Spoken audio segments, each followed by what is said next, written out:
மக்களுடன் மனதின் குரல் பொதிகை தமிழ் தொலைக்காட்சியில் 128வது மாதத்தை எட்டி சரித்திர சாதனை படைக்கும் பிரதமர் மோடியின் மன் கி பாத் நிகழ்ச்சி. நாட்டு மக்களுடன் உரையாடும் மோடிஜி. நமோ ஆப் மற்றும் சாரல் ஆப் மூலம் பிரதமரோடு பேசி மகிழும் அரிய வாய்ப்பை பெற்றிடுவீர். வி ரமேஷ் வழக்கறிஞர், மாவட்ட பொதுச் செயலாளர், மத்திய சென்னை மேற்கு மாவட்ட பாஜக.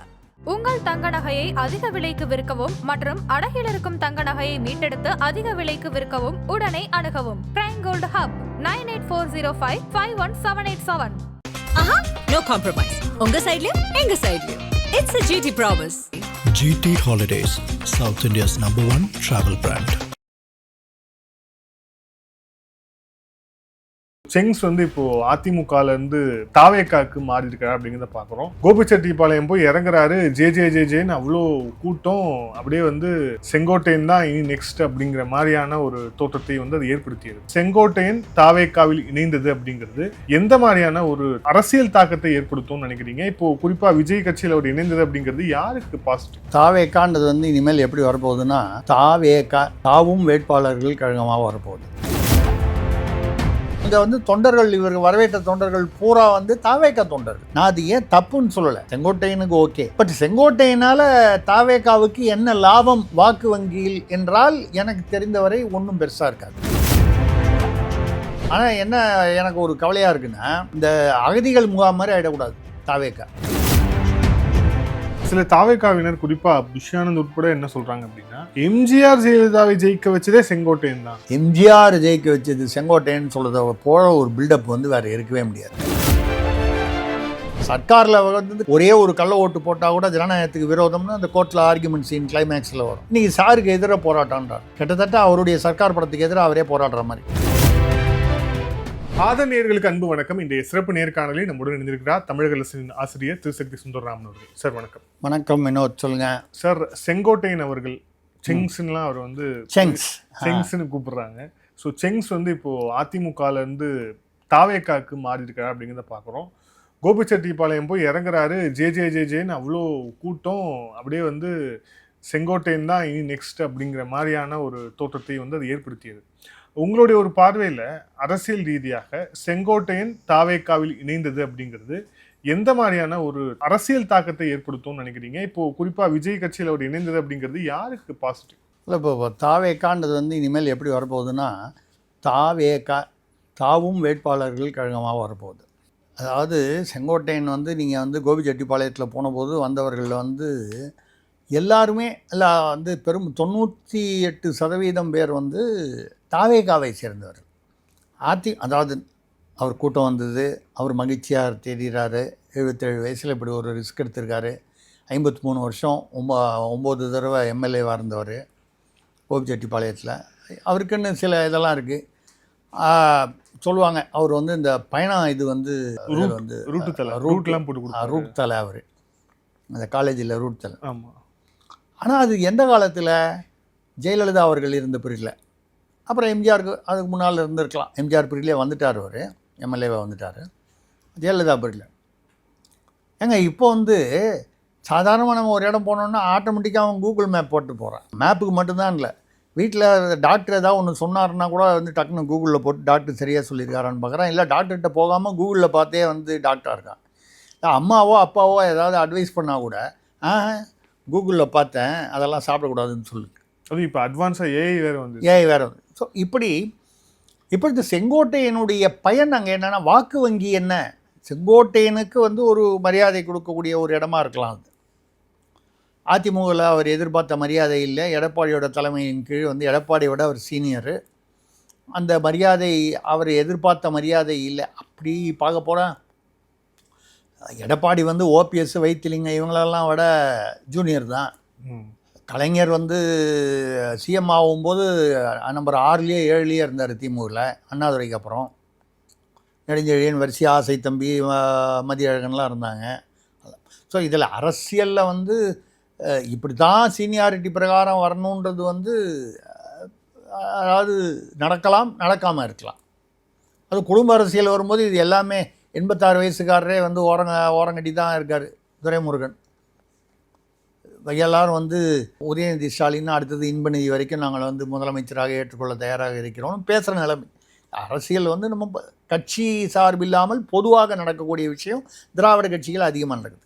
இப்போ செங்கோட்டையன் போனதுனால என்ன அப்படின்னு பார்த்தா, அவர் உடனே பின்னாலேயே வந்து கோபிச்செட்டிப்பாளையத்தில் எடப்பாடி வந்து ஒரு மாநாடு போடுறார். அந்த மாநாட்டுக்கு ஒரு விசேஷமான ஒரு காரணமும் சொல்லப்படுது. எம்ஜிஆர் வந்து அப்படி தான் வந்து அவருடைய ஆட்சியை டிஸ்மிஸ் பண்ணாங்க. அதாவது கருணாநிதி வந்து இந்திரா காங்கிரஸுடன் ஒரு கூட்டணி அமைத்த போது எம்ஜிஆர் அரசை வந்து டிஸ்மிஸ் பண்ணாங்க. 80ன்னு நினைக்கிறேன், 1980. அப்போ வந்து அவர் வந்து அங்கே செகண்ட் இன்னிங்ஸ், அதாவது டிஸ்மிஸ் ஆனதுக்கப்புறம் எனக்கு நீதி கேட்டு ஒரு மாநாடு, நான் என்ன தவறு செய்தேன் அப்படின்னு அடித்து தள்ளிட்டு ஜெயிச்சுட்டு வந்துட்டார். ஸோ இப்போது கோபிச்செட்டிப்பாளையத்தில் எடப்பாடி வந்து அது ஒரு சரித்திரபூர்வமான இடம், வரலாற்று எம்ஜிஆருக்கு வரலாற்று சாதித்த இடம், அங்கே போட போகிறேன்னு சொல்கிறாரு. அது எப்படி ரெஸ்பான்ஸ் இருக்கும்? கும்பல் முதல்ல அதிமுகவில் எவ்வளவு அது கும்பல் இருக்கும். நிச்சயமாக வந்து இப்போ அதில் செங்கோட்டையன் வந்து கும்பல் வந்தது அப்படிங்கிறது ஒரு பாசிட்டிவான விஷயம் அவருக்கு. ஆனால் அதே சமயம் அதிமுகலேருந்து அவரால் எவ்வளோ பேரை கூட்டிகிட்டு போக முடிஞ்சதுன்னா 32 பேர் கொண்ட ஒரு பஸ்ஸில் மட்டும் தான் கூப்பிட்டு வந்தார். குறைஞ்சது ஒரு 50-100 பேராவது நீங்கள் உங்கள் அதிமுகலேருந்து கட்சியில் இணைவதற்காக கூப்பிட்டு வரணும்னு விஜய் தரப்புலேருந்து ஒரு கோரிக்கை இல்லை அவங்க சொல்லியிருந்தாங்க. சத்யபாமா முன்னாள் எம்பி இவங்கெல்லாம் வந்திருக்காங்க. இவங்க எல்லாருமே கட்சியிலிருந்து ஏற்கனவே விலக்கப்பட்டவர்கள் அல்லது ஓரங்கட்டப்பட்டவர்கள் எங்கள் அதிமுகவில். இல்லை, அதுதான் புரிய மாட்டேன். இப்போ செங்கோட்டையன் போகும்போது நீங்களே சும்மா 32 பேர் தான் போகிறாங்க. பட் செந்தில் பாலாஜி திமுக இந்த நிகழ்வு நம்ம பார்த்தோம். அது பெரிய மாநாடு மாதிரி வச்சு ஆயிரக்கணக்கானவர்கள் அதிமுகவில் இந்த கரூரில் சேர்ந்தவர்கள் வந்து அப்படியே போய் வந்து திமுக. அதுதான் நான் சொல்கிறேன். அப்போது செங்கோட்டையன் வந்து 9 தடவை எம்எல்ஏவாக இருந்தார தவிர அவர் வந்து அவருக்கு கீழே ஒரு பெரிய ஒரு வாக்கு வங்கியோ இல்லை ஒரு கூட்டத்தையோ அவர் வந்து வைத்துக்கொள்ள தவறிவிட்டார். அது ரைட்டாக தப்பான்னு சொல்கிறத விட என்னை பொறுத்த வரைக்கும் அரசியலில் தப்பு தான். அரசியலில் எப்போவுமே உங்களுக்கு கூட்டம் வேணும். பின்னால் வாழ்கன்னு சொல்கிறதுக்கு கூட்டம் இருந்தால் தான் அரசியலில் வந்து நீங்கள் காலம் தள்ள முடியும். ஒரு கட்டத்திற்கு பிறகு இவர் வந்து நம்ம இதோட ஆகிட்டான் நம்ம அப்படி சொல்லி இருந்த வரைக்கும் பரவாயில்ல அப்படின்னு ஏதோ கொடுத்ததை வாங்கிட்டு போகிற மாதிரி ஒரு வந்துட்டு திடீர்னு ஒரு எழுச்சி அப்படின்னு சொல்லி வந்தபோது உண்மையிலேயே போய் அவர் பிரதமரை பார்க்கணுன்னு சொல்லி அவர் வந்து போய் பார்த்தபோது, ஒரு அமித்ஷா எல்லாம் போய் பார்க்குறேன்னு பார்த்தபோது, அப்பொழுது வந்து வேலுமணி, தங்கமணி, இந்த மற்ற இந்த 6 தலைவர்கள் போய் வந்து இவங்களெல்லாம் இணைச்சிக்கணும், டிடிவி, ஓபிஎஸ், சசிகலாலாம் இணைச்சிக்கணும்னு சொல்லி பேசுனாங்களே, அவர் எடப்பாடி மறுத்து விட்டார். அவர் பிடிவாதமாக இருந்து விட்டார். அவங்களாம் தான் செங்கோட்டையனை தூண்டி விட்டு அனுப்பிச்சி விட்டாங்க அப்படின்னு ஒரு தகவல் உண்டு. ஆனால் இவர் போய் அது ஒன்றும் பெரிய ஒரு தாக்கத்தை ஏற்படுத்தவில்லை. பாஜகவிடமோ இல்லை அதிமுகவிலையோ ஒரு பெரிய தாக்கம் வரலன்னு ஒன்று. திரும்பி வந்தோடனே இவர் ஃபோன் பண்ணால் இவங்களே யாரும் ஃபோன் எடுக்கலைன்றது தகவல். இவரை வந்து நம்ம ஸ்கூல்லலாம் என்ன பண்ணுவாங்க, யாராவது டீச்சர்கிட்ட போய் கேட்கணுன்னா யாராவது இருக்கிறதுலையே கொஞ்சம் சுமாராக சாதுவாக இருக்கிற பார்த்து, என்ன மாதிரின்னு வச்சிங்களேன், ஒரு சாதுவாக இருக்கிற பையனாக பார்த்து டீச்சர்கிட்ட போய் கேளுன்னு. ஏன்னா வந்து உதப்பட்டால் அவன் தானே படுவான். இதை மாதிரி செங்கோட்டனை ஏற்றி விட்டு அமுச்சு விட்டு போயிட்டு வந்து அது ஃபெயிலியர் ஆகிடுச்சு. இப்போ தாவேக்காக போனார். அது தாவேக்காவை பொறுத்தவரை ஒரு ஒரு மூத்த அரசியல்வாதி, பழுத்த அரசியல்வாதி அவங்க கட்சி பக்கம் வராரு. பட் வாக்கு வங்கியில் என்னென்னா இப்போவும் அங்கே வந்து தொண்டர்கள், இவர்கள் வரவேற்ற தொண்டர்கள் பூரா வந்து தாவேக்கா தொண்டர்கள். நான் அது ஏன் தப்புன்னு சொல்லலை, நம்ம சந்தோஷம்தான், செங்கோட்டையனுக்கு ஓகே. பட் செங்கோட்டையினால் தாவேக்காவுக்கு என்ன லாபம் வாக்கு வங்கியில் என்றால் எனக்கு தெரிந்தவரை ஒன்றும் பெருசாக இருக்காது.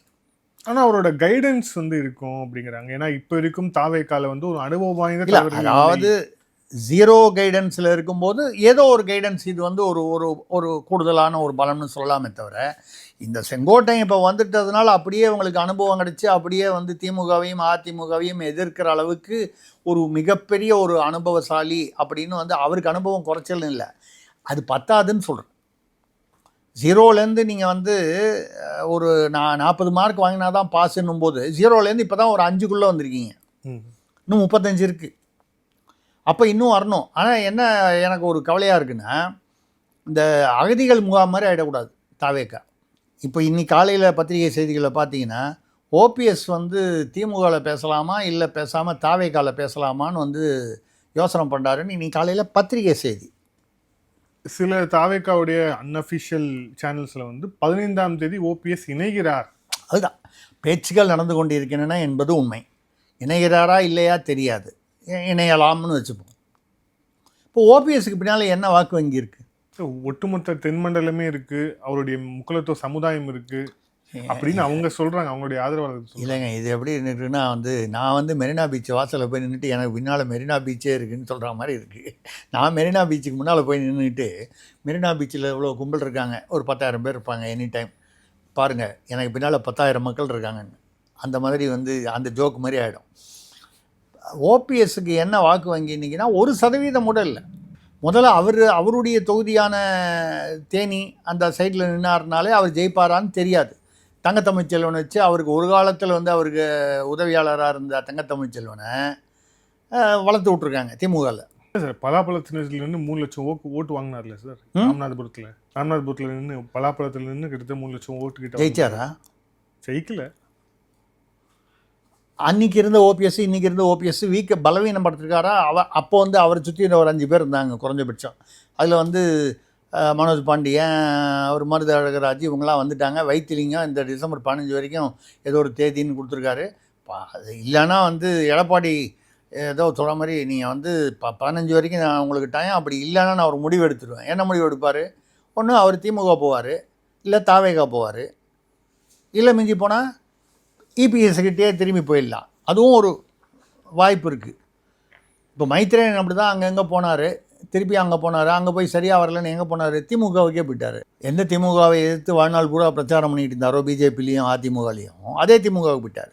ரைட்டு தப்புன்னு சொல்லது அவருடைய விருப்பம், முடிவு. அங்கே ஏதோ ஒரு இலக்கிய அணி, அந்த அணி இந்த அணி, ஏதோ ஒரு கல்வியாளர் அணின்னு ஏதோ ஒரு அணியில் கொடுத்துட்றாங்க. இந்த அணியெல்லாம் என்ன எலெக்ஷன் வரும்பொழுது எந்த அளவுக்கு கொடுக்கலாம்? அவர்கள் கணக்கில் இந்த சாதிக்காரர்களுக்கு நாங்கள் எதிரின்னு சொல்கிறாங்க, அவங்கள 2 பேருக்கு நாங்கள் சீட்டு கொடுத்தோன்னு சொல்லி ஒரு மைத்ரேயனுக்கும் எஸ்வி சேகருக்கும் சீட்டு கொடுக்கலாம், அவங்க ஜெயிக்கலாம். அதை பற்றி நம்ம அதை பேசலாம். நம்ம சொல்கிறது என்னென்னால் அந்த மாதிரி இப்போ அவங்க என்ன வாழ்க்கை போகிற ஒரு கொள்கையை ஏதோ ஒன்று திமுகவை எதிர்த்து கொள்கையை பேசுகிறவங்க நீங்கள் அங்கே போனதுக்கப்புறம் என்ன ஆயிடுச்சு? அவரும் உதயநிதி பிறந்தநாளில் போய் சால்வை போட்டு தான் வராரு மைத்ரேயனும். நான் தவறுன்னு சொல்லலாம். அங்கே போகிறாரு, அதுக்கேற்ற மாதிரி இருந்து தான் ஆகணும். அதுக்கு தயாராக இருந்தால் தான் அங்கே போகணும். அந்த மாதிரி தாவேக்கா இப்போ அதிமுகவில் ஒதுக்கப்படுபவர்கள், நீக்கப்படுபவர்கள், விலக்கப்படுபவர்கள், ஓரங்கட்டப்படுபவர்கள், இந்த மாதிரியோ இல்லை வேறு கட்சி திமுகவில் இருந்தோ வேறு கட்சிகள்லேருந்து இப்போ அமமுக யாரோ கூட ஒரு 2வது 3வது அமமுகக்கே மொத்தம் எவ்வளோ பர்சன்டேஜ் வாக்கு வங்கின்றது ஒரு பெரிய விஷயம். அந்த மாதிரி உள்ளவங்கள்லாம் இந்த அகதிகள் முகாம் மாதிரி ஆகிடக்கூடாது தாவேக்கா. அப்போ என்ன ஆகிடும்னா வேறு எங்கேயும் ஃபிட் ஆகலைன்னா இங்கே சேர்றதுன்னா அதுக்கு அர்த்தமே வேறு மாதிரி ஆகிடும். எதற்குமே பயன்படாதவர்கள் எங்கே கொண்டு போய் நம்ம கொட்டுவோங்கிறது நமக்கு தெரியும். அந்த வார்த்தையை யூஸ் பண்ணக்கூடாது.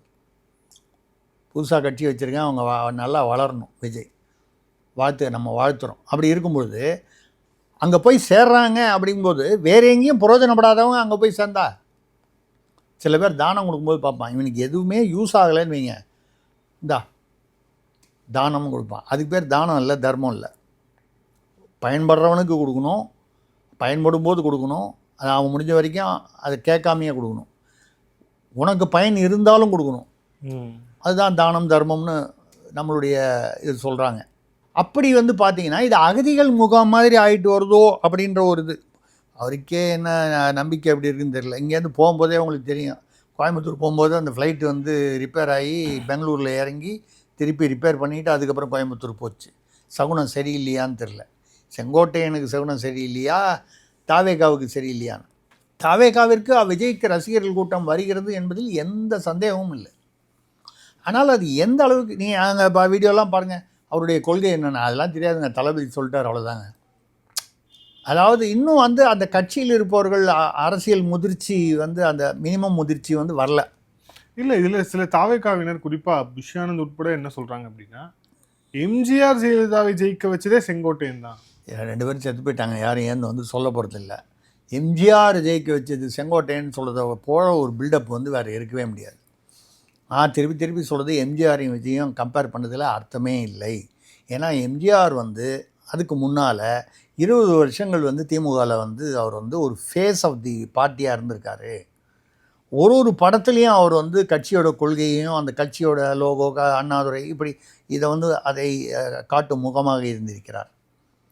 முரசொலியில் வந்து வார வாரம் சொல்லியிருக்கேன், சனிக்கிழமைக்கு சம்பளம் வந்து கருணாநிதி வந்து ஆசிரியராக இருந்தாலும் சம்பளம் கொடுக்கறது எம்ஜிஆர் வந்து பணம் கையிலேருந்து கொடுப்பாராம், அவர் கையிலேருந்து போட்டு. இப்படி வந்து அந்த திமுகவுடைய ஒரு பேக் போனாக இருந்திருக்கிறார் எம்ஜிஆர். நிறைய பேருக்கு தெரியாத விஷயம், அதுக்கு முன்னால் அவர் கொஞ்சம் வருஷம் காங்கிரஸில் இருந்தார், அதுக்கப்புறம் தான் திமுக வந்தார். இன்ஃபேக்ட் அந்த பீரியடில் வந்து சிவாஜி கணேசன் வந்து திமுகவில் இருந்தார். அவர் திருப்பதி போயிட்டு வந்தோடனே தான் திருப்பதி கணேசான்னு போஸ்டர் ஓட்டினாங்க திமுகவில் இருந்தோன்னா, அவர் கோச்சிக்கிட்டு விலகி அவங்களா விளக்குறதுன்னா நானே விளக்குறேன்னு சொல்லி அவர் காங்கிரஸுக்கு போனது. இவர் காங்கிரஸில் இருந்தவர் திமுகவுக்கு வந்துட்டார். ஒரே டயத்தில் இல்லை, கொஞ்சம் முன்ன பின்ன. அப்போது எம்ஜிஆருக்கு வந்து அரசியல் அனுபவம் இல்லை, அவர் புதிதாக அரசியலுக்குள் வந்தார் என்று நம்ம வந்து இப்போ பேசுகிறது வந்து தவறான ஒரு தகவல், வரலாறை சரியாக தெரிந்து கொள்ளாத தகவல். எம்ஜிஆருக்கு எல்லா இதுவும் தெரிஞ்சுது. அப்படி தெரியலன்னா நெடுஞ்செழியனை வந்து சிஎம்மாக வர வேண்டியவரை அவரை வர விடாமல் என்னை வந்து முதல்வராக்குவதற்கு உதவி செய்யுங்கள் என்று கருணாநிதி போய் எம்ஜிஆர்கிட்ட கேட்டு எம்ஜிஆர் வந்து ரெக்கமெண்ட் பண்ணியிருப்பாரா? எம்ஜிஆர் அரசியலுக்கு அதிமுக ஆரம்பிக்கும் போது தான் அவருக்கு புதுசு ஒன்றுமே தெரியாது அரசியல்னா. திமுகவில் எம்ஜிஆர் சொன்னால் எந்த அளவுக்குன்னா நம்பர் 1 அடுத்தது அண்ணாதுரையுடைய மறைவுக்கு அப்புறம் வரக்கூடிய நெடுஞ்செழியனை தள்ளிட்டு இன்னும் 4-5 பேரை தள்ளிட்டு கருணாநிதியை மேலே தூக்கிட்டு வரணும்னா அப்போ எம்ஜிஆருக்கு எந்த அளவுக்கு அங்கே இன்ஃப்ளூயன்ஸ் இருந்திருக்கணும், அடிமட்டத்திலிருந்து மேல்மட்டம் வரைக்கும். அதோடு விஜயை நம்ம வந்து கம்பேர் பண்ணக்கூடாது, நியாயமில்லை, விஜய்க்கு நியாயமில்லை. நான் வந்து விஜயை வந்து குறைவாக பேசணும்னு சொல்லலை, கம்பேரிசனில் ஒரு அர்த்தம் இருக்குது. அது விஜய் வந்து இப்போ தான் அரசியலுக்கு வரார். சர்க்காரில் வந்து கள்ள ஓட்டு, ஒரே ஒரு கள்ள ஓட்டு போட்டால் கூட ஜனநாயகத்துக்கு விரோதம்னு அந்த கோர்ட்டில் ஆர்கியூமெண்ட் சீன் கிளைமேக்ஸில் வரும். இன்றைக்கி சாருக்கு எதிராக போராட்டன்றார், கிட்டத்தட்ட அவருடைய சர்க்கார் படத்துக்கு எதிராக அவரே போராடுற மாதிரி. அதில் வந்து ஏதோ ஒரு படத்தில், அதே படத்துலேயே வேறு ஏதோ படத்துலேயே வரும், டாக்டர்லாம் வந்து 5 ரூபாய்க்கு வைத்தியம் பண்ணணும். ஹீரோலாம் கூட வந்து மலையாளத்தில் இன்னைக்கு கூட வந்து நடிகர் மம்முட்டி, மோகன்லால், அந்த பிருத்திவிராஜ், அந்த டாப் லெவலில் கூட மேக்ஸிமம் 3 கோடி தான். அந்த அம்மா ஏஎம்எம்ஏ அவங்களுடைய சட்டத்திட்டத்திலே இருக்குது, 3 கோடிக்கு மேலே பே பண்ணக்கூடாது. அதுக்கு முன்னாடி 70 லட்சமாக இருந்தது. அப்போ உங்கள் மலையாள படம் வந்து 5 கோடியில் பண்ணுறாங்க. மேக்ஸிமம் 2 கோடியோ 3 கோடியோ ஹீரோ கொடுத்தா கூட இன்னும் 2-3 கோடியில் பண்ணால் ஒரு 5 கோடி 6 கோடி இதில் வந்து ஒரு படம் பண்ண முடியுது. அதேங்க தமிழ்நாட்டில் இப்போது ஜனநாயகனுக்கு வந்து 225 கோடி அவருக்கு பே பண்ணதாக சொல்கிறாங்க, தெரியல. ஆக நீங்கள் கம்பேரிசன் வந்து அர்த்தம் இல்லாமல் இருக்குன்றதுக்காக சொல்கிறேன். நீங்கள் அப்போது செங்கோட்டை நாங்கள் போனது இதுவரை அனுபவமே, அரசியல் அனுபவமே இல்லாதவர்களை வைத்து கொண்டு கட்சி நடத்தும் விஜய்க்கு ஒரு வகையில் வந்து ஒரு உதவியாக இருப்பார், அங்கே மரியாதையும் அதிகமாக இருக்கும். பட் செங்கோட்டையினால் என்ன வாக்கு வங்கி வரும் அப்படின்னு சொன்னீங்கன்னா என்னை பொறுத்த வரைக்கும் பெரிதாக வாக்கு வங்கி வருவதற்கு வாய்ப்பில்லை. என்னுடைய கவலை எல்லாமே இதே மாதிரி வந்து ஓரங்கட்டுப்படுவர்கள் எல்லாருமே தாவேகா வந்து அவர்களுக்கு வந்து தஞ்சம் புகுவதற்கு ஒரு அகதிகள் முகாமாக ஆகிவிடக்கூடாது. இப்போ அடுத்த முக்கியமான விஷயம் வந்தோம் அப்படின்னா, துணை முதலமைச்சர் உதயநிதி அவர்களுடைய பிறந்தநாள் விழா. இதில் என்ன ஒரு கோயின்சிடன்ஸோ என்னவோ தெரியல, உதயநிதி அவர்களுடைய இந்த பிறந்தநாள் விழா நியூஸை விட செங்கோட்டையின் தாவேக்கால இணைந்தது தான் வந்து மிகப்பெரிய ஒரு பேசு பொருளாக இருந்தது. ஆனாலும் கூட உதயநிதி அவர்களுக்கு அவங்களுடைய அமைச்சர்கள்லேருந்து துரைமுருகன் பொதுச் செயலாளர் அவரே வீட்டுக்கு போய் வாழ்த்து சொன்னது, அது எல்லாமே பார்த்தோம் நம்ம. உங்களுக்கு எப்படி தெரிஞ்சுது? அதாவது சேகர்பாபு கூட 2 தடவை பார்த்து செங்கோட்டையன்ட்ட அன்றைக்கி பேசினாருன்னு போது வெளியில் வந்து இல்லை அவரை திமுகவில் கூப்பிட்றதுக்காக தான் பேசினாங்க. ஆல்ரெடி கிட்டத்தட்ட அறிவிச்சிட்டாங்க தாவேக்கால நாளைக்கு இத்தனை மணிக்கு இணைய போகிறாருன்னு. அப்போ போய் திமுகவில் பேசுகிற அளவுக்கு திமுக, நீங்கள் சேகர்பாபு வந்து அதிமுகலேருந்து வந்தவர்னா கூட அந்த திமுகவுடைய அந்த அந்த ரூல்ஸ் அந்த ரூல்ஸ் ஆஃப் தி கேம் வந்து தெரியாதவர் ஒன்றும் இல்லை. அவரும் வந்து முதிர்ந்த அரசியல்வாதி தான். அதிமுகவிலிருந்து திமுக வந்தாலும் திமுகவுடைய அப்ரோச் என்னன்றது ஊறி தலைத்தவர், தலைமை குடும்பத்துக்கு நெருக்கமாக இருப்பவர். அவர் முத நாள் போய் அவர்கிட்ட போய் வந்து இன்றைக்கி சொல்லி கன்வின்ஸ் பண்ணி மனசை மாற்றணும் ஒன்றும் இல்லை, ஒரு நாள் தள்ளி வச்சுங்க, இந்த அட்டென்ஷன் வந்து டைவெர்ட் ஆகிடும் சின்னவருடைய பிறந்தநாள்னு. அது வந்து விஜய் தரப்பினர் அதை விரும்பவில்லை. ஏன் என்பது வந்து இப்போ ஒன்றும் பண்ண, அது என்னதான் இருந்தாலும் விஜய் வந்து அப்படியே அது என்ன, நான் என்னோடய கட்சியில் இணையிறது முக்கியமாக, உதயநிதி பிறந்தநாள் முக்கியமான்றது அந்த தலைமுறைக்குள்ளே ஒரு ஈகோ வரும்ல. இது அடுத்த தலைமுறை இன்னும் வரக்கூடிய விஜய் அந்த தலைமுறையில் தான் வரார், உதயநிதி இவங்கெல்லாம். அது சரி, அது நடந்து போச்சு, ரைட்டு. அன்றைக்கே தான் செங்கோட்டையன் போனார் கோயிலில், கோபிச்செட்டிப்பாளையத்தில் அவருக்கு வரவேற்பெல்லாம் கொடுத்தாங்க, அதெல்லாம் ரைட்டு. இப்போ வந்து என்ன அதில் நடக்குதுன்னு பார்த்தீங்கன்னா 2-3 விஷயங்கள் பார்க்கலாம். எல்லா சீனியர் மந்திரிகள் அங்கே வந்து அந்த காலையில் 10 மணிலேருந்து 4 மணி வரைக்கும் அவருக்கு வாழ்த்துக்கள் தெரிவித்து கொண்டே இருந்தார். அந்த இதில் அவருடைய இல்லத்தில், அது எங்கள் அலுவலகத்துலேயும்.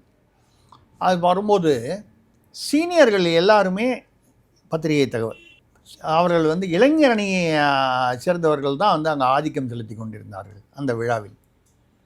அதோடைய கம்ப்ளீட் அந்த நிர்வாகம் பூரா அவங்க தான். ஒரு குறிப்பிட்ட மூத்த எம்பி, நம்ம ஆணு பார்க்குற எம்பி, சரிங்களா, அதாவது 1, 7, 6க்கு பக்கத்தில் இவ்வளோ சைபர் வருமானு வாழ்க்கையில் நம்ம வந்து அத்தனை சைபரை கற்றுக்க வைத்த ஒரு எம்பி. அவருடைய வண்டியை வந்து 15 நிமிஷமாக உள்ளே விடாமல் தடுத்துருக்காங்கன்னா என்ன, வெயிட் பண்ணுங்கள் ஐயா, நான் அதாவது தெரியும், வெயிட் பண்ணுங்கள்.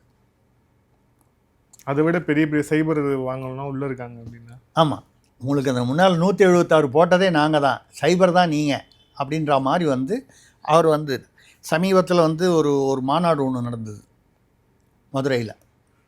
அந்த மாநாட்டில் அதை ஏற்பாடு செய்தவர்கள் வந்து வழக்கறிஞர்கள். அப்போ அவரை போய் கூப்பிட்ருக்காங்க. அவர் ஒரு வழக்கறிஞர் அடிப்படையில்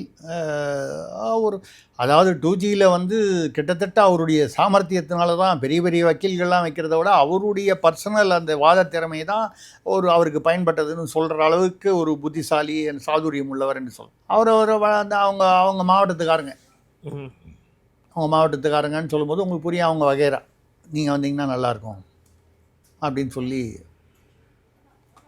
தலைமையை வந்து கேட்காம நான் எந்த இடத்துலையும் வர முடியாது, நான் எதை பேசினாலும் அப்புறம் அதை பேசினேன் இதை பேசினேன்னு தலைமையில் வந்து நிறையா டார்ச்சர் கொடுக்குறாங்கன்ற அர்த்தத்தில் நாசூக்காக நாகரிகமாக சொல்லியிருக்காரு. அதனால் என்னை கூப்பிடாதீங்க, நான் வரல, தப்பாக நினச்சிக்காதீங்க. அப்பொழுது அந்த மாதிரி கட்டுப்பாட்டில் வச்சுருக்காங்க.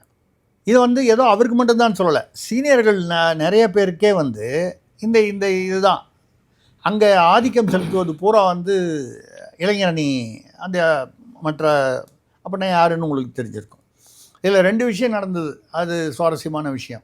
ஒன்று வந்து ஒரு இளைஞர் அணியில் ஒரு நிர்வாகி, ஒரு வழக்கறிஞர், எனக்கும் தெரிஞ்ச ஒரு நண்பர் தான், தூத்துக்குடியார், ஒரு பெரிய கேக்கு அப்படினால ஒரு வாள் ஒன்று வச்சுட்டு, இது அது என்ன சொல்கிறது, பட்டாக்கத்தி. இதையே வந்து ரவுடிகள் வந்து பொதுவாக வந்து கேக் வெட்டுறது வந்து அவங்க ஒரு பந்தா வந்து அந்த பெரிய அந்த பட்டாக்கத்தி மாதிரி எதாவது வச்சு அந்த கேக்கு வெட்டுறதுன்றது அது என்ன அந்த ரவுடிகளுக்கு மத்தியில் அது ஒரு பெரிய ஒரு பந்தா ஈகோ. ஆனால் அப்படி பண்ணால் இது வரைக்கும் 7-8 தடவை வந்து இதே ஆட்சியில் கைது பண்ணியிருக்காங்க. அஃபென்ஸுன்னு சொல்லி கைது பண்ணியிருக்காங்க. இவர் அந்த ஃபோட்டோ நான் பார்த்தேன், அதில் கையில் தான் பக்கத்தில் அந்த நிர்வாகி வந்து கொடுக்குறாரு. இவர் உதயநிதி ஐயா வந்து துணை முதல்வர் வாழை பிடிச்சிட்ருக்காரு. கேட்காதனால வெட்டினாரா இல்லையான்னு அதில் ஃபோட்டோவில் இல்லை, வெட்டியிருக்கலாம், வெட்டாமல் இருந்திருக்கலாம். இல்லை, நீங்கள் ரவுடிகள்னு சொல்லுங்க, நானும் அதுக்கப்புறம் நீங்கள் முன்னாடியே சொன்னதால் நான் அதுவும் தேடி பார்த்தேன்.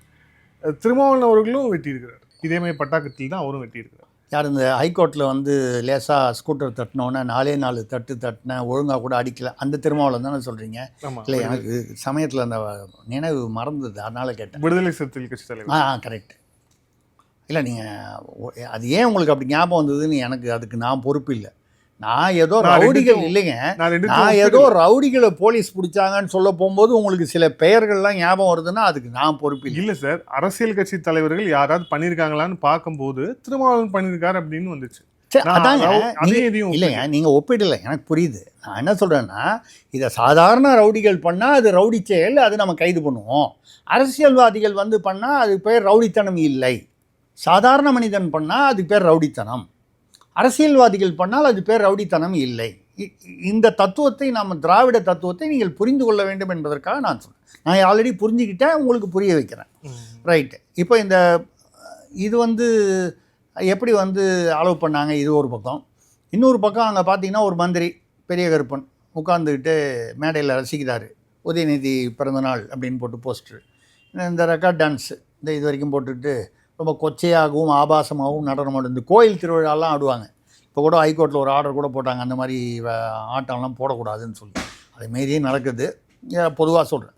அந்த வகையில் பார்த்தீங்கன்னா இந்த மாதிரி ஒரு குறைந்த உடையோட ஒரு கொச்சையான ஆபாசமான ஒரு நடனம் மேடையில் நடக்குது. முதல் வரிசையில் அமைச்சர் பெரிய கருப்பன், சில நிர்வாகிகள்லாம் இருக்காங்க திமுகவில். இவர் வந்து அவங்களை கிட்ட வந்து ஆட சொல்லுங்கள் அப்படின்னு சொல்கிறது வீடியோவில் வந்திருக்கு.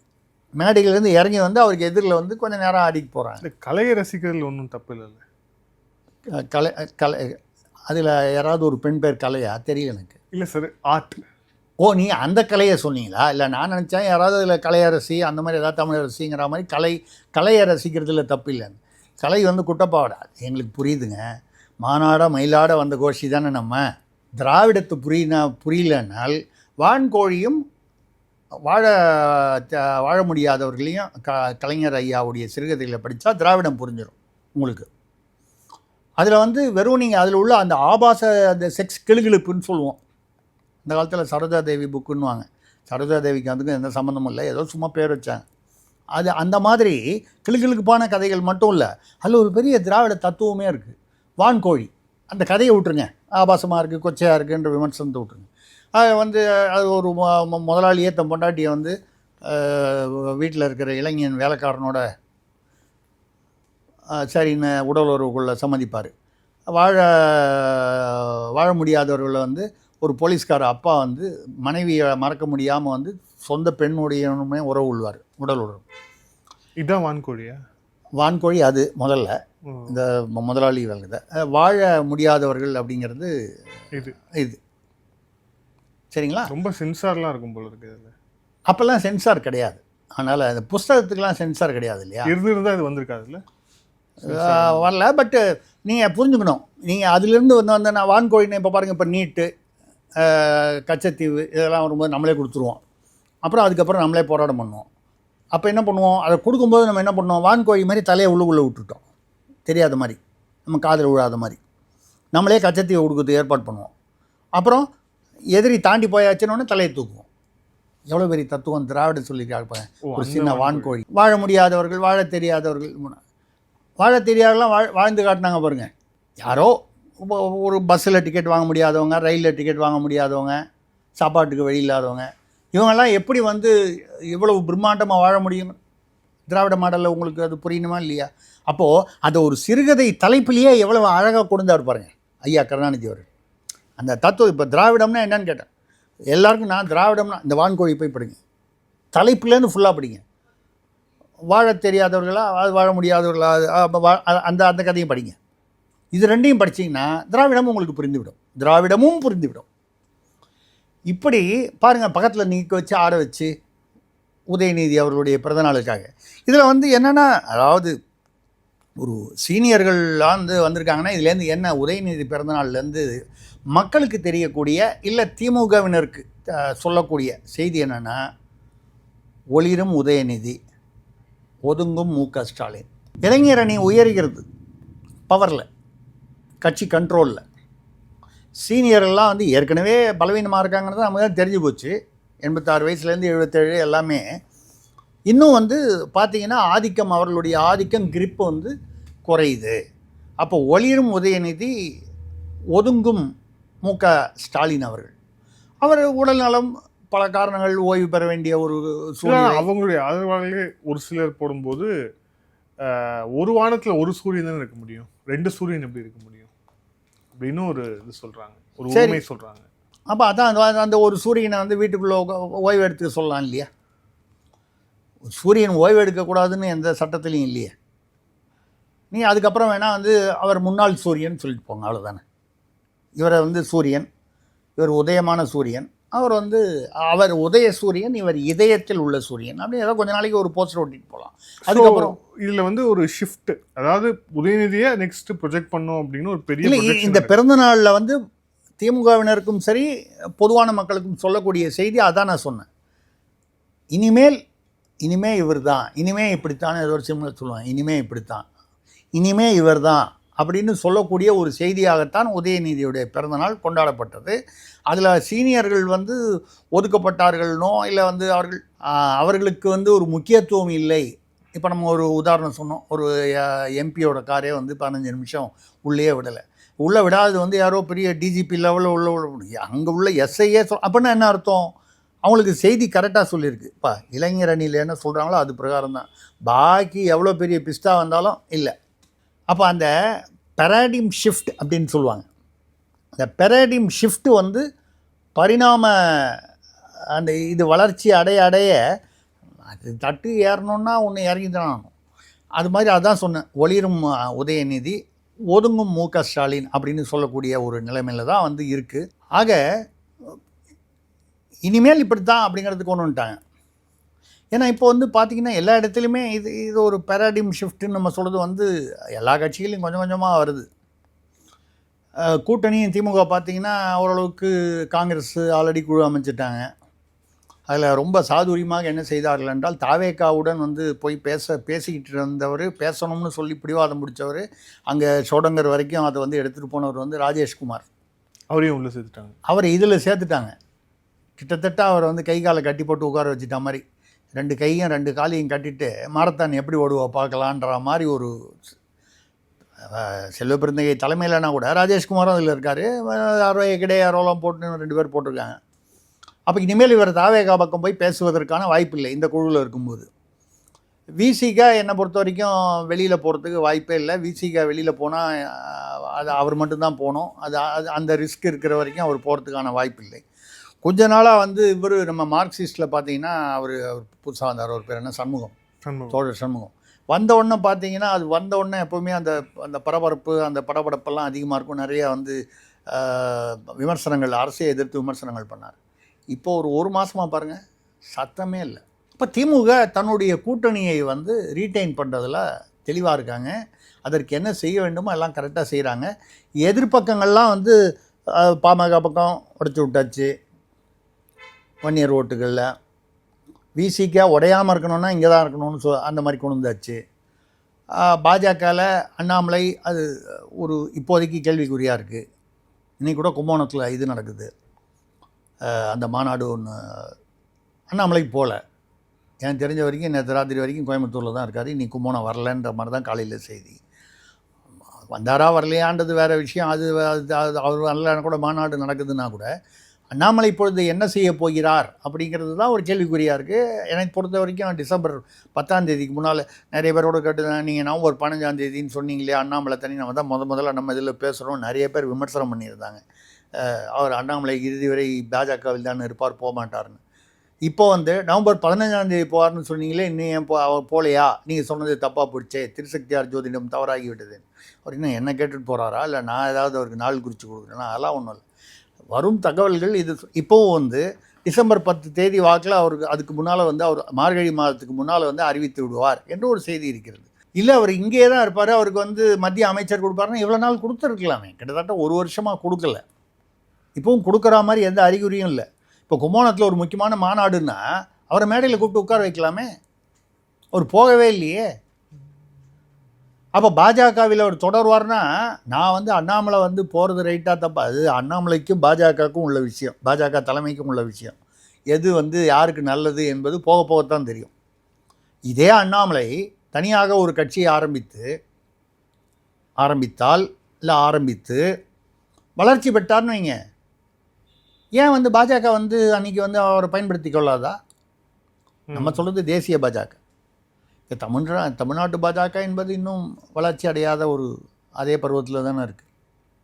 ஏன் எதிரியான திமுகவே வந்து பாஜகவோட கூட்டணி இருந்துச்சுல 1999 2004 திமுகவுடைய கூட்டணி இருக்கலாம். ஒரு கால் அண்ணாமலை தனியாக போனார் என்ற தகவல் சரியானால் என்னை பொறுத்த வரைக்கும் அப்படி தான் செய்வார். இதுக்கப்புறம் பிஜேபியில் அவருக்கு எதிர்காலம் வந்து இருக்கிறதுக்கு வாய்ப்பு இல்லை என்பதை என்னுடைய உறுதியான கருத்து. யார் விமர்சனம் பண்ணாலும் பண்ணலனாலும். ஆனால் அதை தாண்டி ரெண்டாவது அவரை வந்து அவருக்கு உரிய முக்கியத்துவம் கொடுக்கலன்னா அவர் என்ன பண்ணுவார், தனியாக தான் போவார். இப்போ செங்கோட்டையன் என்ன பண்ணார், அவருக்கு உரிய முக்கியத்துவம். இப்போ செங்கோட்டையன் வந்து இன்ஃபேக்ட் வந்து அவர் வந்து ஒரு காலத்தில் வந்து ஒரு மூத்த அமைச்சராக இருந்து ஒரு அப்படி, அதாவது ஒரு தலைமுறை முன்னால். அண்ணாமலை இன்றைய தலைமுறை அரசியல்வாதி. இன்றைக்கி அண்ணாமலை போனால் பின்னால் மேய்க்க தூக்கிட்டு ஒரு 10 பேர் போகிறாங்க. இப்போ அவர் என்ன முடிவு எடுக்கிறாரு, அது அவருக்கும் பாஜக தலைமைக்கும் உள்ள அண்டர்ஸ்டாண்டிங்காக மிஸ் அண்டர்ஸ்டாண்டிங்காக நமக்கு தெரியாது. ஆனால் என்னை பொறுத்தவரை அப்படியே அவர் போனாலும் பாஜகவை எதிர்த்து போக மாட்டார். அன்றைக்கி நம்ம முதல்ல பேசும்போது இதான் சொன்னேன், இன்றைக்கி அதான் சொல்கிறேன். அப்படி அவர் தனியாக போனாலும் ஒரு இயக்கமாக கட்சியாக போனாலும் அவர் பாஜக தலைமையை எதிர்த்து அப்படி ஒரு பேச மாட்டார். இப்போ அதே தான் ரஜினிகாந்தை வச்சு அதுதான் நம்ம அந்த உதாரணம் சொன்னோம். நேற்று கூட சிலதெல்லாம் வந்து பேசப்பட்டிருக்கு. ரஜினிகாந்த் கோவா போயிருந்தார், கமலஹாசன் கோவா போயிருந்தார், இவங்களாம் அந்த ஃபெஸ்டிவலுக்காக போகிறாங்க. அங்கங்கே வெளியில் போய் பேசுகிறதெல்லாம் வந்து என்னென்னா இங்கே தமிழ்நாட்டில் பேசுனா செய்தி ஆகும். நான் பொதுவாக சொல்கிறேன், பல விஷயங்கள் பலவாறு பேசப்பட்டிருக்கும். அப்போது இப்போ இந்த களம் வந்து மாறுறதுக்கான இப்போ இந்த டைம் தான் மார்கழி மாதம் அதாவது டிசம்பர் 15, 16 அதற்கு முன்னால் ஓரளவுக்கு ஒரு தெளிவு வரும். அதுக்கப்புறம் மறுபடியும் பொங்கலை ஒட்டி வரும். இது இந்த அரசியல் களத்தில் உள்ளது. இப்போது இந்த நீங்கள் பேசும்போது இப்பொழுது வந்து பெரிதாக பேசப்படுவது வந்து பார்த்திங்கன்னா அயோத்தி கோயில். எஸ், அயோத்தி கோயிலில் வந்து அதில் ஒரு வினோதமான ஒரு விஷயம் என்னென்னா, அயோத்தியில் அதாவது 2020 கட்ட ஆரம்பித்தாங்க. 2025 இப்போ தான் வந்து 100% பணிகள் இப்பொழுது தான் முடிந்திருக்கின்றன. இப்போ முன்னால் முடியலையான்னு கேட்டால் உண்மை என்னென்னா, அந்த கோயில் இனாகரேட் பண்ணாங்களே பிரதமர் அவங்களாம் வந்து பண்ணும்போது சுமார் 70% தான் வேலை நடந்தது. முக்கியமான சந்நிதிகள்லாம் முடிஞ்சிருச்சு. இந்த சைடு சந்நிதிகள்லாம் அந்த இன்ஃப்ராஸ்ட்ரக்சர்னு சொல்லுவாங்க, மற்ற கட்டமைப்புகள்லாம் வந்து முடியாமல் இருந்தது. கொஞ்சம் கொஞ்சமாக இப்போ முடிச்சுட்டாங்க. அது 100% முடிந்தது என்பதை குறிப்பதற்காக ஒரு பெரிய கொடி, காவி கொடி, 22 அடி நீளம், 11 அடி அகலம், பிரம்மாண்டமான ஒரு காவி கொடி. காவியில் வந்து அதில் தான் வந்து ஒரு ஓம், இந்து மதத்துடைய வந்து. அதுக்கப்புறம் பார்த்தீங்கன்னா சூரியன். உடனே நீங்கள் வந்து பாருங்கள், அங்கேயும் சூரியன் வந்துருச்சு. அயோத்தியிலையும் வந்து சூரியன் தான் வச்சுருக்காங்க. அது உதய சூரியனாலாம் என்ன கேட்கக்கூடாது, அது சூரிய நாராயணன் இல்லையா? ஆமாம், அது சூரியன். அது ஏன்னு கேட்டால் ராமர் வந்து சூரிய வம்சத்து சேர்ந்தவர், இளவர். எப்படி யதுகுலம் அப்படின்னு கிருஷ்ணர் யாதவர் குலம்னு சொல்கிறோமோ, அந்த மாதிரி ராமர் வந்து சத்திரியராக பிறந்தவர். அவர் வந்து சூரிய வம்சத்தில் பிறந்தவர். ரகுவம்சம் சொல்லுவாங்க, அதே தான் சூரிய வம்சம் சொல்லுவோம். ஸோ அந்த இதில் அதனால் சூரியன். அதுக்கப்புறம் வந்து என்ன சொல்கிறாங்க, கோவிதாரான்னு சமஸ்கிருதத்தில் சொல்லுவாங்க. தமிழில் வந்து சிகப்பு மந்தாரை, அந்த பூ ரொம்ப விசேஷமானது. அது இந்த சின்னங்கள் அந்த கொடியில் இருக்குது. அது வந்து இந்த பாலிஸ்டரும் இன்னும் ஏதோ பட்டு ஏதோ ஒரு ஒரு ஒரு வித்தியாசமான இது. அதாவது மழையில் தண்ணியில் இல்லை ஒரு புயல் வந்தால் கூட 60 கிலோமீட்டர் வேகத்தில் காற்று வீசினால் கூட சேதமாகாத அளவுக்கு ஒரு இது. 360 டிகிரி திரும்புகிற மாதிரி அந்த பால் பேரிங்லாம் வச்சு, ஏன்னா காற்று இப்படி அடிச்சதுன்னா அதுக்கேற்ற மாதிரி அது அது மாதிரி ஒரு வித்தியாசமாக இது வரைக்கும் இல்லை. இது வரைக்கும் அந்த மாதிரி ஒரு கொடி செய்யலை. இதில் ஒரு கவனிக்க வேண்டிய ஒரு விஷயம் என்னென்னா, அந்த கொடி அமைத்தது பூரா அந்த கட்டிடக்கலையில் ஆர்கிடெக்சரில் வந்து நாகரன்னு சொல்லுவாங்க, NAGARA, நாகரன்னு நம்ம தமிழில் நாகரன்னு சொல்லுவோம். அது வந்து வட இந்திய கோயில் கட்டமைப்பு, அது என்ன சொல்கிறது, அந்த ஆர்கிடெக்சர். ஆமாம், அதை சுற்றி ஒரு வட்டமாக ஒரு மண்டபம் மாதிரி அதுலேயே எங்கே அந்த ஹைட்டில் அதை வந்து தென்னிந்திய கோயில் கலாச்சாரத்து பிரகாரம் பண்ணியிருக்கார்.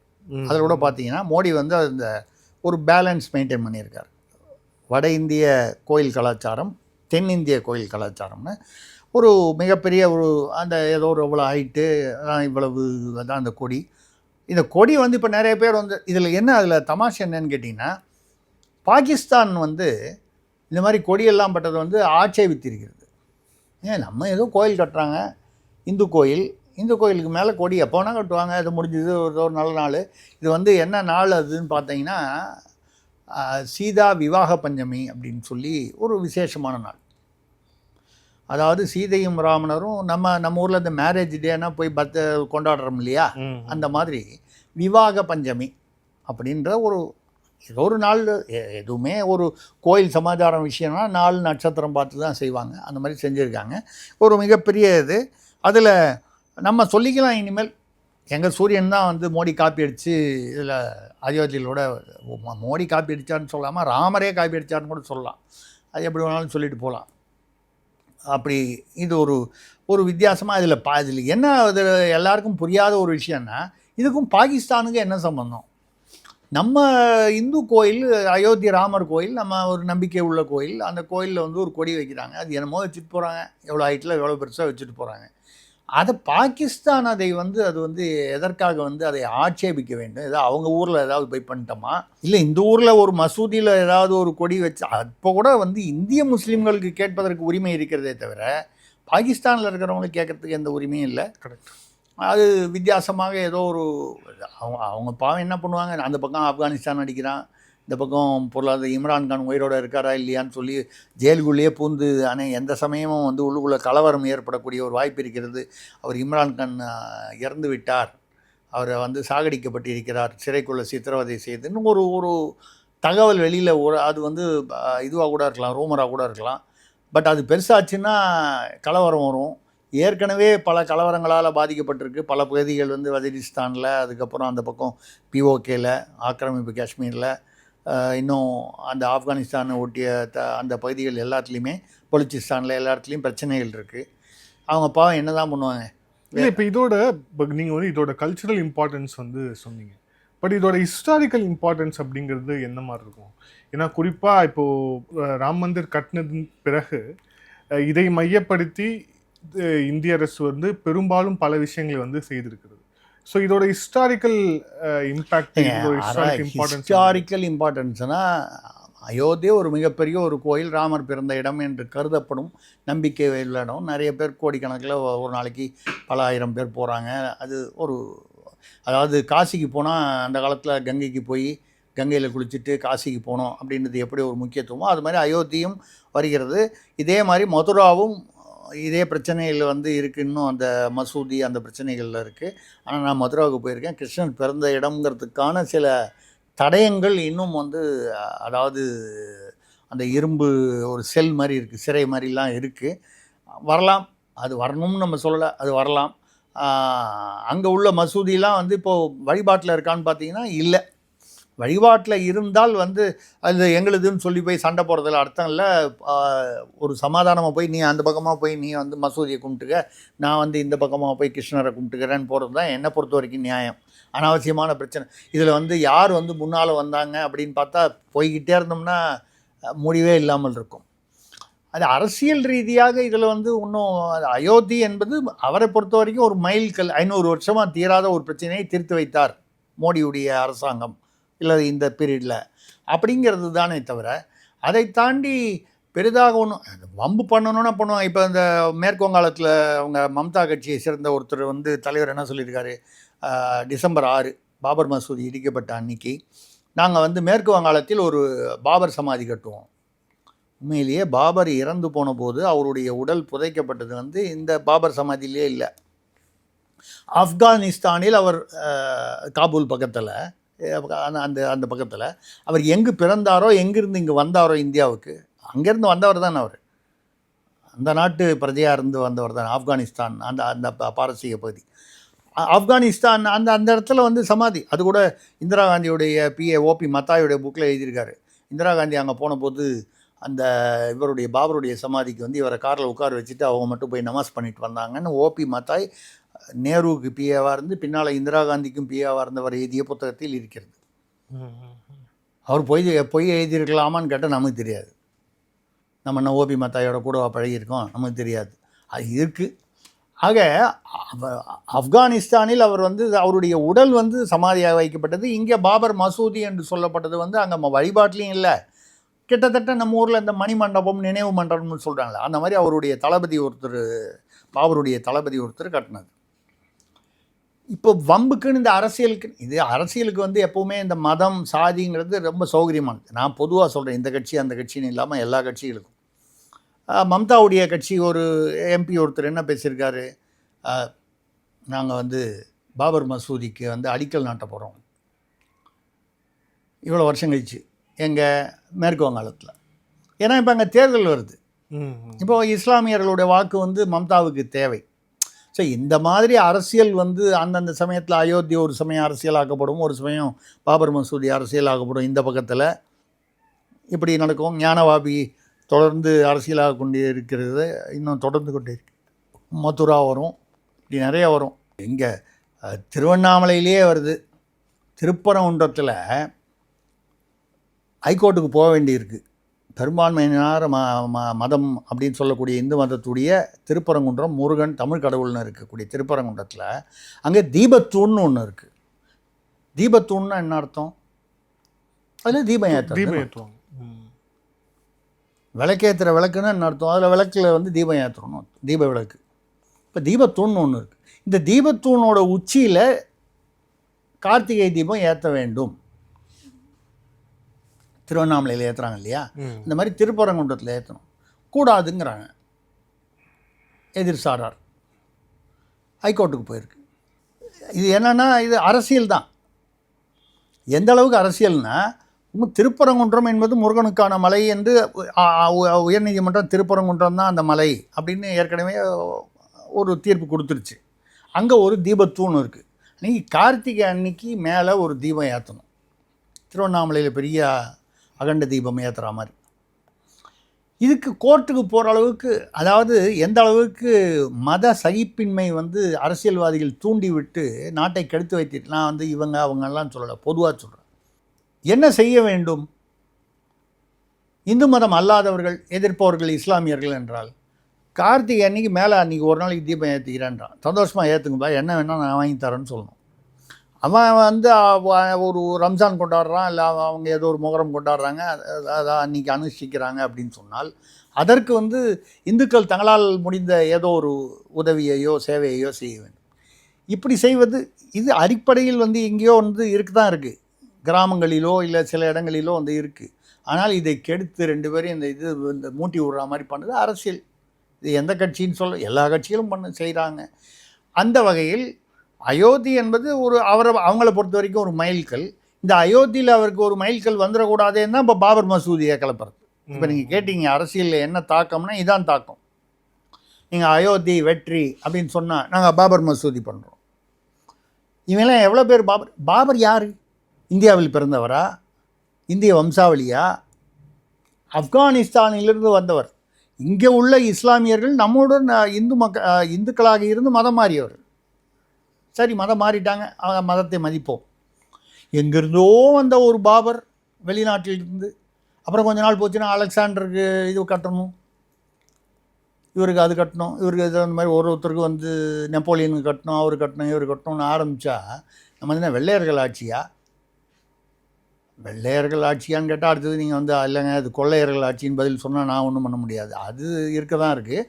இருந்தாலும் இது ஒரு அயோத்தி என்பது ஒரு மைல்கல். அதுலேயும் இந்த கொடியேற்றம் என்பது, அந்த கொடி வந்து ஒரு வித்தியாசமான, இதுவரை நாம் வந்து கேள்விப்படாத இவ்வளவு பெரிய ஒரு கொடி, இவ்வளவு முக்கியத்துவம் வாய்ந்த கொடி, அதற்கு முக்கியத்துவம் கொடுத்து பண்ணுறாங்கன்னால் அதுலேயும் ஒரு லாஜிக் இருக்க தான் இருக்குது. அவ்வளோ உயரத்தில் இருக்கிற கொடி காற்றுலேயும் மழையிலையும் வந்து கிழிஞ்சு போகும். அது போய் அப்பப்போ வந்து ரீப்ளேஸ் பண்ணுறது கஷ்டம். அதுக்கு தகுந்தாறு போல் ஒரு கொடி இல்லைன்னா பெரிய அதில் ஒன்றும் இருக்குது. கம்ப்ளீஷன் எல்லா 100% வேலைகளும் முற்று பெற்றன. ரைட். அதை அரசியலாக்குவது என்பது அரசியல்வாதிகளின் வேலை. அதனால் நம்ம ஊரில் லோக்கலில் பிள்ளையார் கோயிலே வந்து இப்போ கூட ஏதோ ஒரு வீட்டுக்குள்ளே ஒரு பிள்ளையார் வச்சுருக்காங்கன்னு சொல்லிட்டு போலீஸ்காரங்க வந்து கம்பியால் கரண்ட் ஆஃப் பண்ணிவிட்டு வந்து வீடியோலலாம் வந்துட்டு தமிழ்நாட்டில் தான் வீட்டுக்குள்ளே ஒரு பிள்ளையார் வச்சுருக்காங்க, திருநெல்வேலி மேலப்பாளையத்தில். ஏன்னா இஸ்லாமியர்கள் வாழும் பகுதி அது. அவன் வீட்டுக்குள்ளே ஒரு பிள்ளையார் வச்சுருக்கான். இது எவ்வளோ வருஷம்? அது மேலப்பாளையம் பகுதி இஸ்லாமியர்கள் அதிகமாக வாழும் பகுதி என்பதால் சட்ட ஒழுங்கு கெட்டுவிடும் என்று பண்ணுறாங்க. இப்போ இதை பேசாமல் விட்டுருந்தா அந்த பிள்ளையார் அவர் தேமேன்னு இருந்திருப்பார். அந்த வீட்டில் இருக்கிறவங்க ஏதோ ஒரு பண்ணியிருப்பாங்க, அதோடு நின்று இருக்கும். இப்போ அதை கம்பி போட்டு அதை வந்து லைட் அணைச்சி காவல்துறை வந்து வலுக்கட்டாயமாக அந்த பிள்ளையாரை நம்பி எடுத்துட்டாங்க. இப்போ உடனே இந்துத்துவ இயக்கங்கள் வந்து அதை பெருசாக எடுப்பாங்க. என்ன ஆகும்? இதுதான் பிரச்சனையை உண்டாக்கும். ஆமாம். பேசாமல் இதை வந்து விட்டு ஐயா இதை பப்ளிக் வந்து யாரும் வந்து கும்பிடக்கூடாது, உங்கள் வீட்டோடு வச்சுங்க. வெளியில் உள்ள பப்ளிக்கை இங்கே அலோவ் பண்ணிங்கன்னா அது சில சட்ட ஒழுங்கு அமைதிக்கு பிரச்சனை வரும். அதோடு விட்டுருக்கணுமா இல்லையா? அதை நம்பி எடுக்கணும். அதில் என்னென்னா அதை நம்பி எடுக்கிற காவல்துறை அதிகாரிகள் வந்து அநேகமாக அவர்கள்லாம் வந்து இந்துக்கள் தான். அவங்களாவது வந்து காவல்துறை மேலதிகாரிகள் உத்தரவை மதிக்க வேணாம்னு சொல்ல, எப்படி ஒருத்தருக்கு ஒருத்தர் கொம்பு சீவி விடப்படுகிறார்கள். இப்போ கண்டிப்பாக நீங்கள் இப்போ இந்த மேலப்பாளையத்தில் பாருங்கள், கட்டாயம் என்ன பண்ணுவாங்க, சும்மா இருக்க மாட்டான். இவன் போய் அங்கே போய் எங்கேயாவது ஒரு முஸ்லீம் கடையில் வந்து கலெக்ட் அடிப்பான். இது ஒரு கலவரமாகும், மிகப்பெரிய கலவரமாகும். அப்படி வரும்போது ஒரு காவல்துறை நான் இப்படி இந்த பக்கமாக அந்த பக்கமாக, அதுவும் தேர்தல் சமயத்தில் சாதாரண விஷயத்தை, ஒரு சின்ன விஷயத்தை எப்படி வந்து அதை வந்து கட்டுக்குள் வைத்திருக்க வேண்டுமோ, அப்போ நமக்கு என்ன சந்தேகம் வருதுன்னா, இது வந்து இயல்பாக இப்படி நடைபெறவில்லை, ஒரு பெரிய ஒரு கலவரத்தை தூண்டிவிட்டு இதில் அரசியல்வாதிகள் எந்த பக்கமாக இருந்தாலும் எந்த கட்சியாக இருந்தாலும் குளிர் காய்கிறார்கள் அப்படின்னு தெரியுது. மக்கள் தான் புரிஞ்சுக்கணும். நான் சொல்கிறது மக்கள்னு சொல்கிறது அது இந்துக்களோ இஸ்லாமியர்களோ கிறிஸ்தவர்களோ அடிமட்டத்தில் இருப்பவர்கள் புரிந்து கொண்டு நம்மை பகடைக்காய்களாக அரசியல்வாதிகள் பயன்படுத்தி கொள்கிறார்கள் அப்படின்னு சொல்லிட்டு, எப்பா நீ பிள்ளையார் வச்சுக்க, ஆனால் வந்து இங்கே வாசலில் வந்து ஒன்றும் பெருசாக வந்து அதாவது பப்ளிக் பிளேஸாக ஆக்கி விடாது, ஒர்ஷிப் வேண்டாம், நியாயம். ஏன்னா மேலப்பாளையம் என்பது 95-99% வந்து இஸ்லாமியர்கள் வாழும் பகுதி. அப்படி பார்க்க போனால் திருவல்லிக்கேணியில் பார்த்தசாரதி கோயிலும் இருக்குது, பெரிய மசூதியும் இருக்குது. பார்த்தசாரதி கோயிலுங்கிறது ஒரு பெரிய ஒரு புகழ்பெற்ற பிரபலமான பல நூற்றாண்டுகள் பெருமை உள்ள கோயில், அதுவும் அங்கே தான் இருக்குது. அதே திருவல்லிக்கேணியில் தான் பெரிய மசூதி, பிக் மாஸ்க்னு சொல்லக்கூடியதும் இருக்குது. அது பாட்டில் இருந்துகிட்ருக்கு. கொம்பு சீவி விட்டு வேடிக்கை பார்க்குறவங்க தான். அதான் அரசியல் வழக்கம் போல் நடைபெறுகிறது. அதனால் வந்து இதை தடுக்க முடியாது. அரசியலில் வந்து வெற்றி தோல்வி என்பது வந்து மதங்களையும் சாதிகளையும் வைத்து தான் என்பது இந்தியாவில் தமிழகம் உட்பட தொடர்ந்து நடைபெறும் விஷயம். நம்ம வந்து எல்லா கடவுளுக்கும் சேர்த்து வேண்டிக்கலாம், எல்லாருக்கும் நல்ல புத்தி கொடுங்கன்னு. நன்றி சார், பல்வேறு கேள்வி. Thank you sir, thank you so much. மிக்க நன்றி, வணக்கம்.